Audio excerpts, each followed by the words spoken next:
Dr. Elizabeth Weiling is an associate professor in the Department of Family Social Sciences at University of Minnesota. She is a family therapist and a prevention and intervention scholar working to develop parenting and family level evidence-based interventions for populations affected by traumatic stress. Weiling collaborates with interdisciplinary colleagues in post-conflict settings outside the United States and with immigrant and refugee communities locally. Her teaching includes courses on clinical treatments for families affected by post-traumatic stress and topics related to social justice and mental health. And so I'm very happy that I was able to invite Dr. Weiling, and looking forward to your presentation. Thank you. Here you go.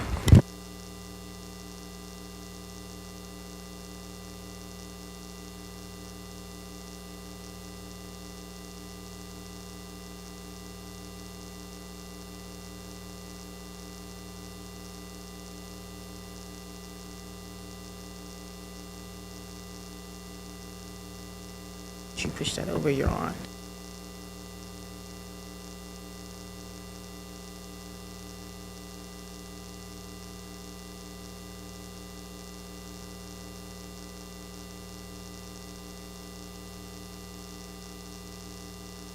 All right, testing.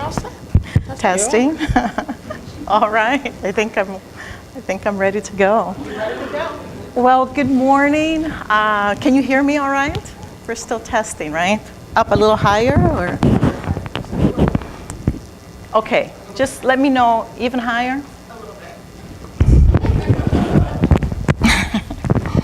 bit. Maybe right here. Let's see if this works better. Yeah, and I can try to speak louder as well. So thank you so much for the invitation to come here, to come back. I think I was here about 4 years ago talking to a similar group. It really is an honor to be able to be here, and of course seeing you makes me want and wish that there was an opportunity to have individual conversations with you and to get to know your work. But I do recognize some faces from other contexts, and of course some of our students from the university. I am involved either as an advisor or on committees for some of you here, so that's exciting as well. So here's my goal for this brief time, really, that I have with you. I'm going to try, even though I prepared a very vast, extensive PowerPoint, my goal, that was more for you to have as a resource, to have some examples of the kind of work that I do, not for me to go through all the slides here with us together. I'm going to try to lead the PowerPoint instead of having the PowerPoint lead me, and I would like to make it to have something more like an intimate conversation, to the extent that that's possible, where I share with you a bit of my journey and how I've thought about my career and developing this program of research. Sound okay? So I actually want to start with, so this is the plan. I want to start by sharing a little bit about sort of why do I do this kind of work? Where do I come from? What's my motivation for doing this kind of research? And I will focus some of the conversation today on immigrant and refugee, the immigrant and refugee context in particular. I would like to know now, how many of you identify with working with immigrant and refugee populations? Okay, quite a few of you. How many of you would say that you've had direct coursework working with these populations? Okay. There's so much I want to talk with you about today. And what I have maybe is just a bit of, I'll begin with a bit of an orientation of what the context is, but not so much depth, because of course we can't do everything, but this is helpful to know. So then I want to share with you a couple specific interventions that are developed specifically for immigrant and refugee populations who have been exposed to traumatic stressors, and some who also develop post-traumatic stress. So I want to assess also with you, how many of you work with traumatic stress in one form or another? Quite a few. Have you had courses specific to interventions, like exposure therapies, for example? Could I see, just so that I know how to sort of, okay, sort of mixed. All right. All right, so maybe at the end of the presentation, you can tell me more about how what you might have been exposed to connects to what I'll share with you today. So again, this will be in a spirit of review, and I put resources in a PowerPoint, and of course I could share much more with you later. I am going to try to leave like 5 minutes, not the full 15 minutes of time to the end. So if you, it'd be wonderful if you could jot down some notes on some of the questions, and even though I'll be able to address a few this morning, we'll have time this afternoon to continue, right? Okay, so that's kind of the plan. And are you hearing me okay? All right. I sat through graduation ceremony last week. Of course, the mirror walked, and we couldn't hear, for the whole 2 or something hours, we couldn't hear anything. It was just, so I've been a little traumatized by it. Okay. So I'm going to share with you sort of how I conceptualize my research agenda, and then I'm going to go back to why do I do this. So my entire sort of focus is on how do we interrupt the intergenerational transmission of many. I want to be careful with the labels I use. Sometimes people talk about psychopathology or maladaptive coping, and I think we have to be somewhat careful about what those things mean. But negative, problematic things that when the context is war and violence in a home, what happens to parents and what gets transmitted to children. And so when I think about social change, which really is the big umbrella motivation of why it is that I do the work I do with disenfranchised communities, and particularly communities of color, the idea is how do you enhance positive connection and relationships, and how do you diminish things that are problematic? And this is a huge and very complex sort of issue, because when you're talking about in a global mental health context, we're here in the US, we're talking about poverty and injustice and historical traumas. And you're talking about, scientifically, you're talking about the lack of validated measures and assessment ways or even knowledge about how do you engage in ethical, sustainable ways with communities, right? So you have the methodology of it, and then we have lack of evidence-based interventions. And so it is a program of research that lasts not only my lifetime, and I do this, of course, with a group of interdisciplinary colleagues who are very committed, and of course, groups of people who I work with over the years. But it is a massive agenda, and I know that, or at least I hope that I can contribute a slice to this much bigger picture, right? So how did it start? Let me go back to this. So I am Brazilian American. My father was a white European American man who married a Brazilian, Latina, Black, indigenous, highly mixed mother. And I grew up with this mixed identity, mixed languages, in between countries, born in the US, moved to Brazil. And I think this was foundational for many different reasons. But also because for some very formative years, from about 8 to 13, I actually lived in the Amazon, in the Brazilian jungle in the Amazon. And I had a family that had a lot of privilege, not only economic, educational, but a lot of love and support in the home, which I think was the biggest gift in life. You have that, you kind of set up. You know, you can deal with the rest that comes your way. But I started to notice tremendous disparities, all sorts of disparities.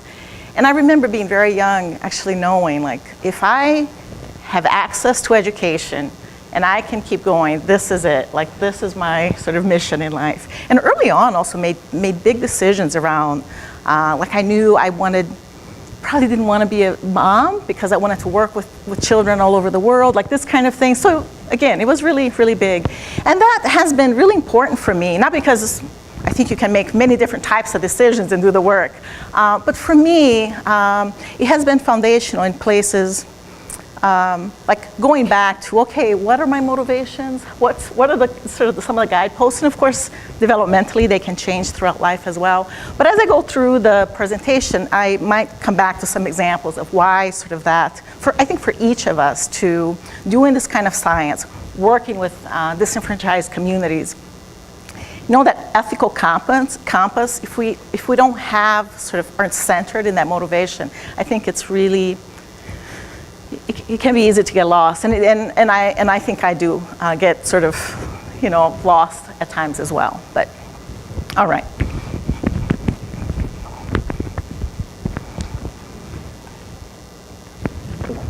So I already mentioned that social justice and addressing social change in these ways has been is the big umbrella motivation, but also a deep commitment to a feminist agenda, and to critically deconstructing dominant ways of knowing and oppressive ways of knowing.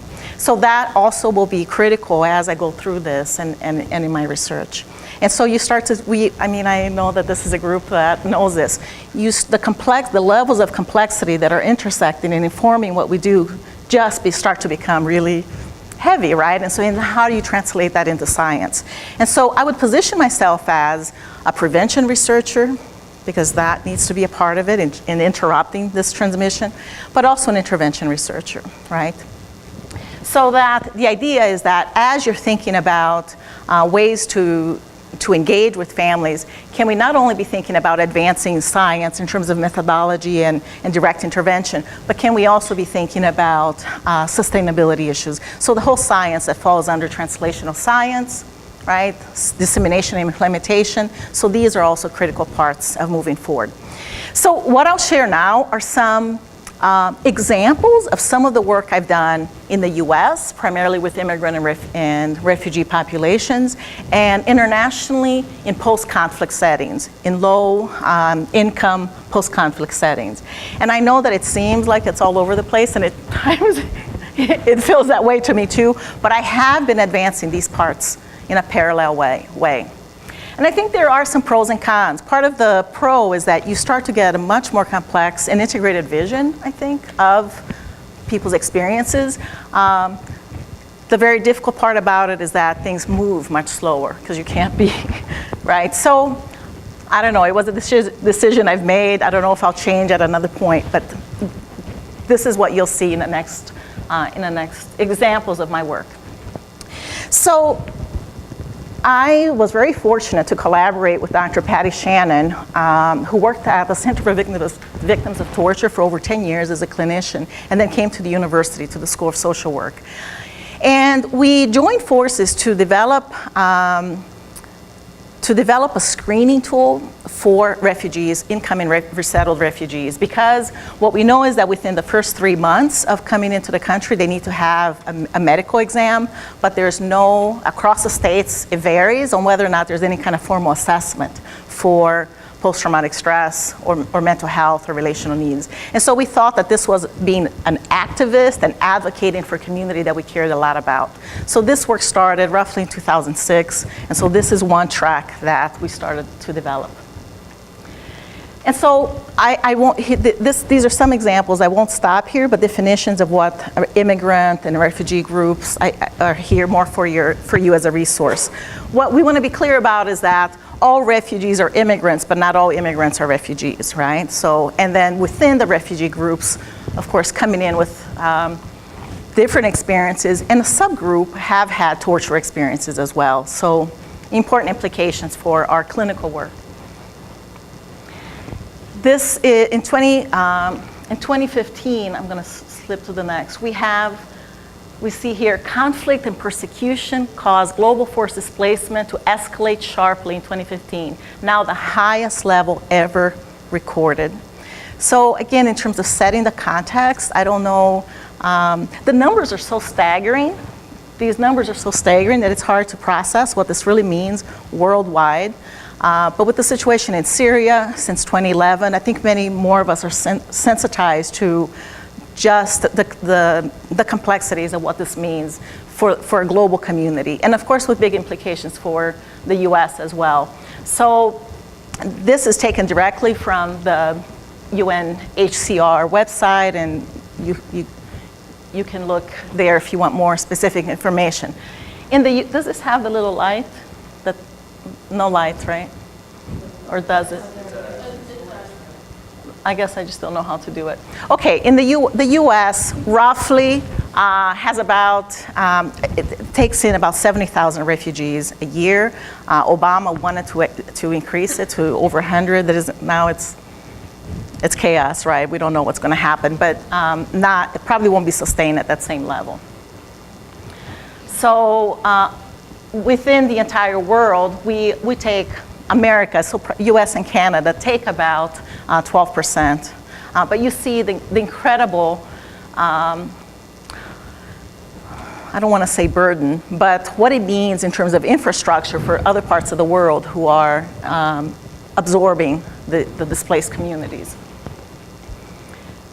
53% come from Somalia, Afghanistan, and Syria.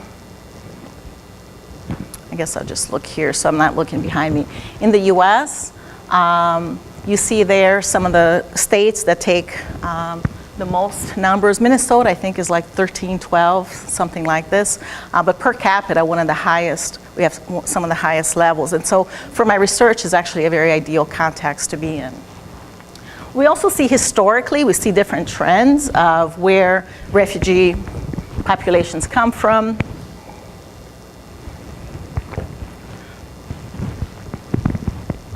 With currently Asian and African communities having higher rates of resettlement.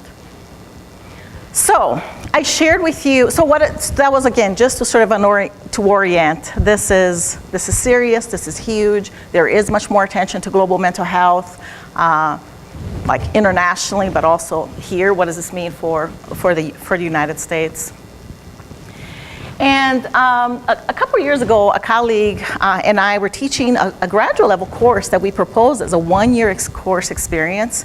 And out of that, we wrote, along with the students in the course, we wrote this edited book focused on immigrant refugee families, because we realized in reviewing the materials that there really wasn't anything specific to families. And so it's open access. It's exactly what we want it to be, so that it can go back to the communities in some interesting ways. So that's also there for you as a resource. So this project that I started in collaboration with Patty and with the Center for Victims of Torture, some big questions in terms of what we wanted to do, and some of these questions remain. So what is culturally acceptable and clinically appropriate when you're assessing incoming refugees? Can we establish a sustainable continuum of care? So what is the right timing even? But when you assess, is there enough capacity within the communities then to refer? And by the way, that's part of the issue why some states haven't been, because it's a liability if you detect that there is something like PTSD, but then you don't have no referrals, right? So this is something that, of course, systemically we know, but if you can't just address one piece and get the screening tool working and validated, you have to then also know how you're going to train people to work with it. So Patty tends to work on that side of things, doing capacity building in the community, and I go specifically to the intervention side of things. In terms of just establishing some of the prevalence of mental health, like what are the mental health implications for these populations? Historically, we've seen like anywhere between 5 and 35%. We continue to think that it's underreported, in fact, what post-traumatic rates are.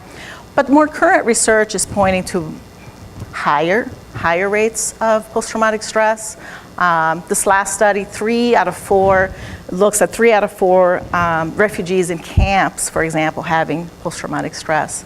So the idea here is to walk away with, wow, this is like epidemic rates when it translates into who's affected.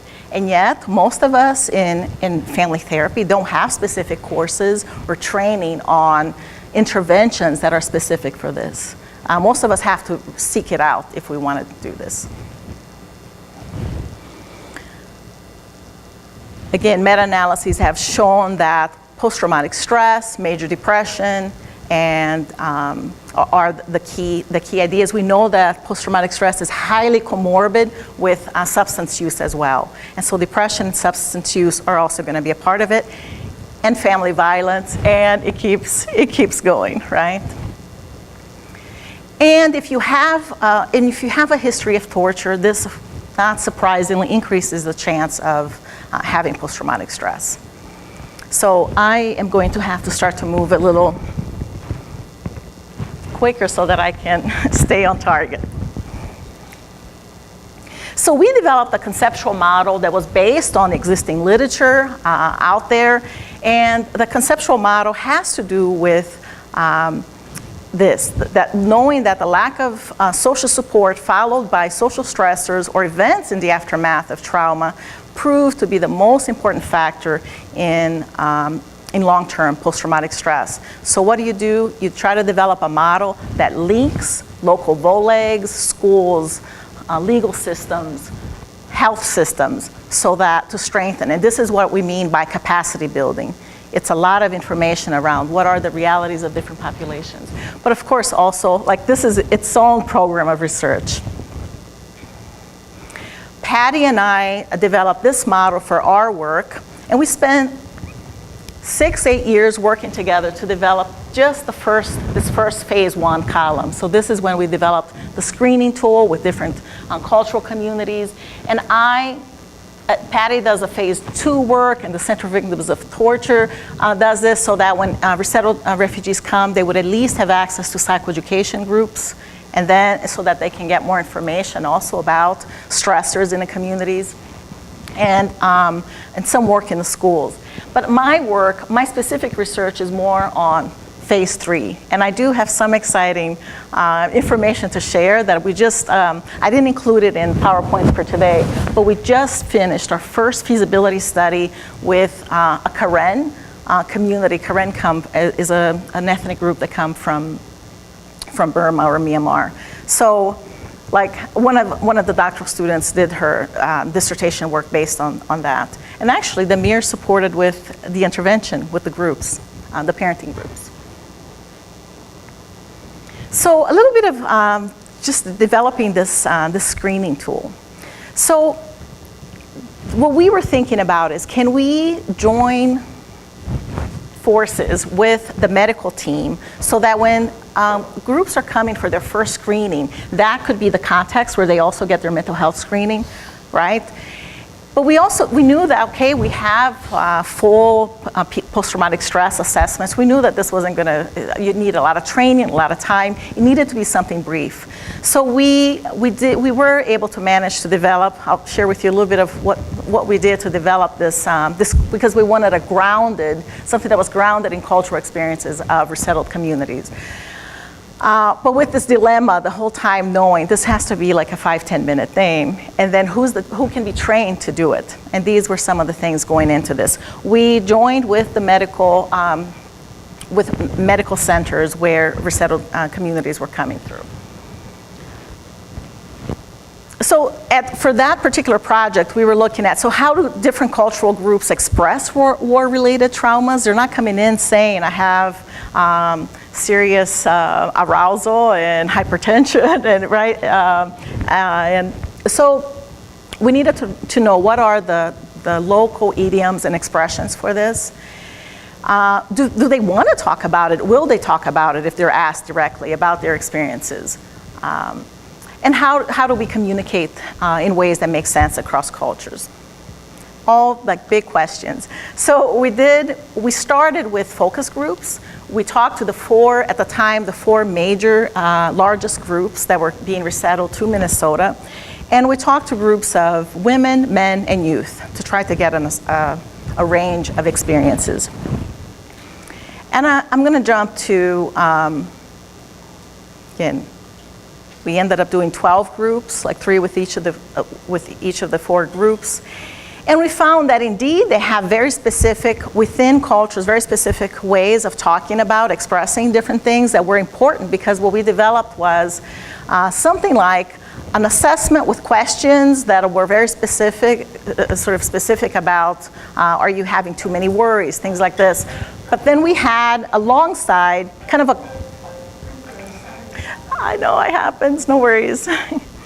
We had a cultural manual for each of the 4 communities that then took the information we learned through the focus groups and would have like side questions that might more directly connect to their experiences. So 2 kind of working documents, and we're really proud of that because I think it's one of the ways that we can, that we need to in fact develop sort of cultural manuals with some of these assessments if we want to get more specific information.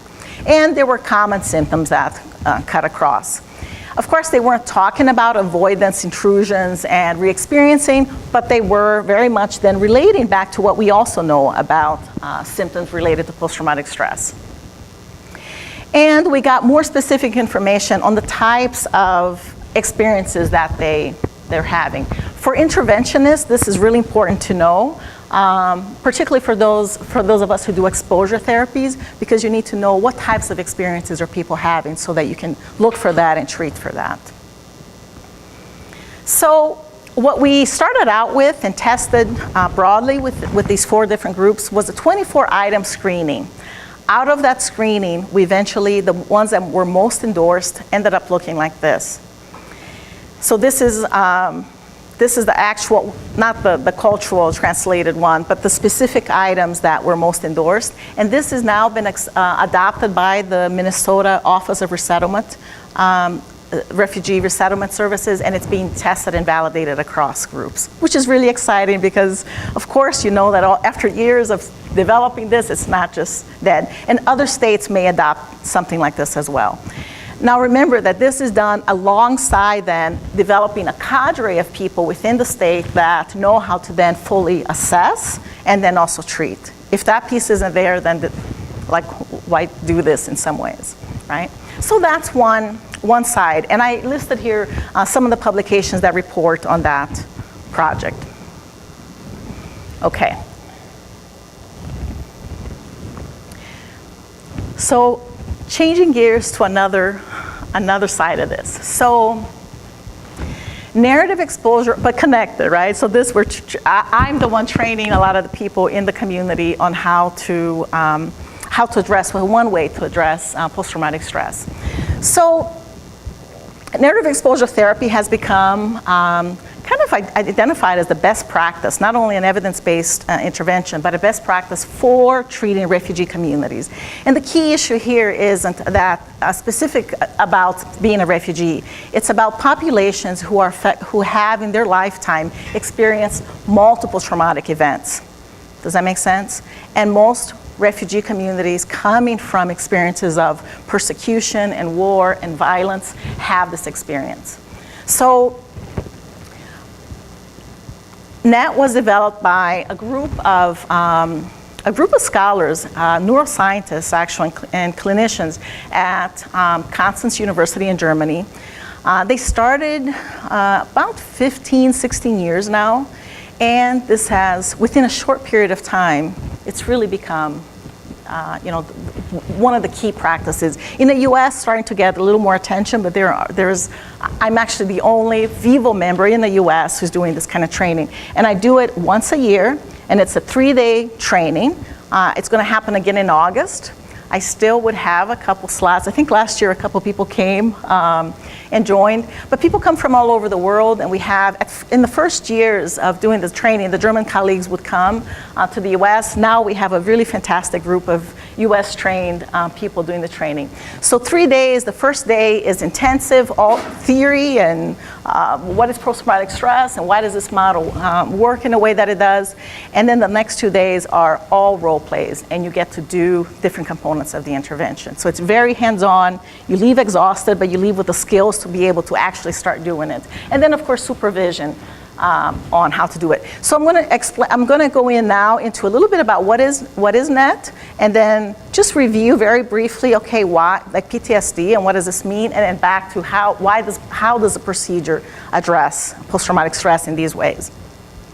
So the German colleagues were working in different post-conflict, and actually at the time, still conflict areas in northern Uganda, where there was a war for more than 20 years, in Sri Lanka, where you had war plus the tsunami, and Rwanda, contexts like this. And what they knew, and many of us know in global mental health, is that there was absolutely no or very little support, definitely not psychologists and psychiatrists trained in a community to address these issues, right? So they thought, okay, there is knowledge out there. It can't be that some group of people can't think of a way to bring some things and train local persons to be able to work within their own communities. So that was the motivating factor. They were working in the Nakivale camp in Uganda, and this is where all of this started. So it needed to be short-term. It needed to be able to be delivered in the field. Cultural sensitivity isn't a box that we get to check off. It's this ongoing thing that we live. Science-based, also because of the ethics behind it, coming in and working with vulnerable outsiders, coming in to work with vulnerable populations. So how do you do this in ethical ways? And of course, you want it to be therapeutic. What I found particularly interesting also about NET and the group of researchers is that they were also thinking about implications for more like macro human rights issues. And indeed, one of the components that's unique about NET is that you document the experiences of the person, and many have used this document at The Hague and in other court tribunals to prosecute their crimes that have been conducted. So, and this has been quite important. They're often being called to The Hague to testify using these documents. And you'll see, I really, really wish I could do a little demonstration of what an exposure looks like, but for another moment, okay? For those of you who are interested, and you're welcome to Minnesota. And Demir, Eugene, and Dan have all done the training, yeah. So what is this? They didn't invent anything new. It is a combination of psychoeducation, because it's so critical to tell people who are suffering tremendously from post-traumatic stress, you're not crazy, it's a situation, and why are you feeling like you don't have a coherent narrative of your life, and why do you keep re-experiencing things? So psychoeducation is a really critical part. I just explained the documentation, that we go from birth through all the significant positive and difficult moments in people's lives, and then look into the future. And the exposure pieces happen, not in all these different events, but they happen in the events that are likely associated with post-traumatic stress, okay? And then the use of this entire narration for human rights work, if that's something people choose to do. So why does this work? Well, the goals are, of course, the reduction of PTSD symptoms, and the construction of a consistent autobiographic memory. And this is done through exposure. And so what does the exposure mean in this case? It means that you are going to talk about what happened, about the specific event, in such a way that it's going to activate what we refer to as the cold memory and the hot memory, and I'll say a little more about what that is.